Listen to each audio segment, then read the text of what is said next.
What's going on, America? This is Brandon Tatum here at RedAlerts.com. I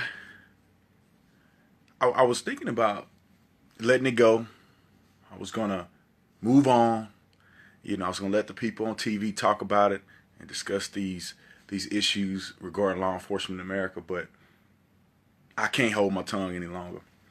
I'm so frustrated with the current administration and Hillary Clinton's efforts to intentionally sabotage the American police officer. I heard her during the debate. She spoke about that she appreciated police and that she honored their service. It's just lip service. It's just talk. That's what politicians do well. They talk well. They script these punchlines and sound bites to get you believe in their myth. But in reality, they don't care.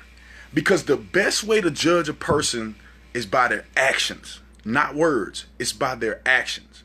Now, you have a current administration that supports what most Americans would believe is a hate group. There may be a small portion of people that are doing the right thing within this group, but the large majority that we see on TV that you cannot deny is burning down communities, rioting, damaging police cars, calling death and hate to the American police officer. And you know what? Our current president invites them to the White House and honors their service as if they're a secondary movement similar to Martin Luther King's movement. Absolutely ridiculous. We can move on from there. You have liberal, democratic personalities like Hillary Clinton on national TV, and I consider Lester Holt in the same category, on national TV lying to us about issues concerning police officers to make us look terribly bad. You talk about the pat and frisk. First of all, they lied. It wasn't ruled unconstitutional. Now, just because they wanted to rule it unconstitutional don't mean it was affected. And, it has to make it to the Supreme Court to even be legitimized as being unconstitutional. But moving on beyond that, they want us to believe that law enforcement measures to protect and serve the community is somehow barbaric.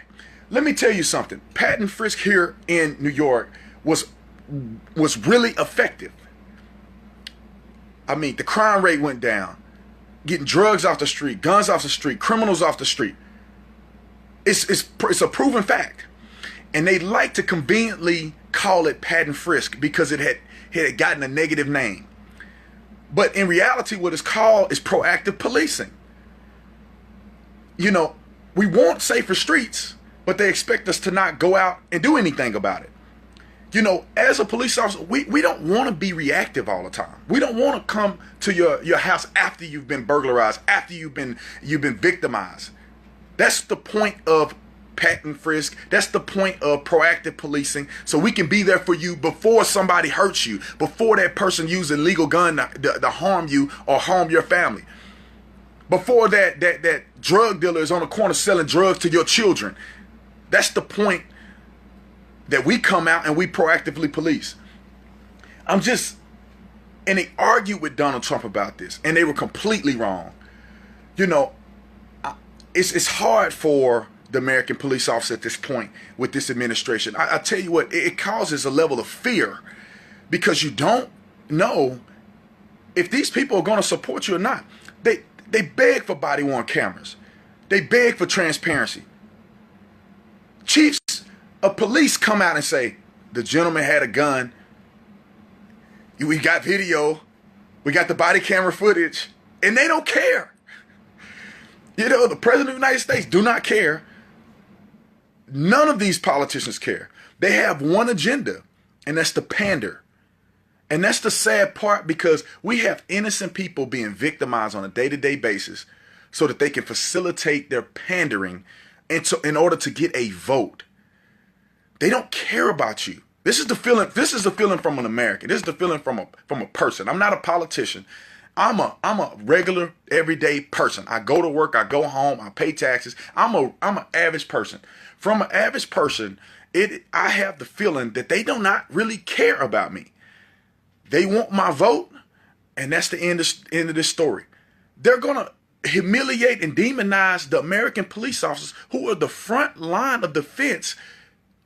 For instance, if there's any kind of terrorist attack, who you think is going to come out and protect our people? It's going to be the police officer. So I just had to throw this out there. I know y'all feel me on this one. I know y'all see this. I'm not the only person. You know, get on TV and lie just to get somebody's vote when people are dying in the streets. They're dying in the streets every single day. People are getting burglarized, murdered, taken advantage of, raped, kidnapped on a day-to-day basis. We need a presidential candidate. We need people. We need Americans to continue to support the people who protect and serve. It's a hard job. A lot of people wouldn't do it. A lot of people can't do it. But for those who decide to put the badge on in bravery and honor, we need the support. We need people to turn out and give us some support. And no doubt there are bad police officers. And partnering with the community, we all want them to go away. We all want them to get arrested and get out of the force. But beyond that, the good ones, the vast majority of them, we need the support. And it makes me upset when I see leadership in America causing us to have a tougher job because they're making us out to be the bad guys when they need us in their motorcade to escort them around to lie on us. They need us at their stadiums while they blast us and lie on us. So I'm going to let this go. I got to go eat. But I had to share it with y'all. I had to share it. And I appreciate all the comments coming through. I appreciate it. I know that the vast majority of people, and this is the silent majority. You know, I know that you guys support police. I know it. I see it every day. Majority of the people that's walking around are obeying the law. They're doing what they're supposed to do. And it's appreciated, trust me. But it's time for us to start speaking up. It's time for us to start saying, you know, enough is enough. You're not going to talk about the men and women who serve and protect our lives on a day-to-day basis. You're not going to lie on them. You're not going to demonize New York's finest and tell them that pat and frisk is somehow illegal. Somebody wanted to attempt to make that an issue when it's not. And yeah, people may have taken advantage of it, but it does not negate the effectiveness. This is probably why, and this is my theory, and I think it's legitimized. This is why the crime rate here is so low. It's a residual effect of the efforts that were put in and implemented a long time ago that they want to destroy. Because if people are peaceful, if races are not divided, they don't win. Their methods aren't effective.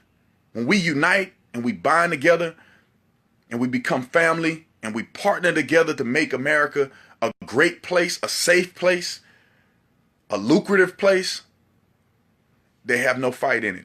So appreciate y'all watching. Thank you guys for joining in. You guys are awesome. You know, 900 plus people are watching this. Keep up the good work. Share these videos.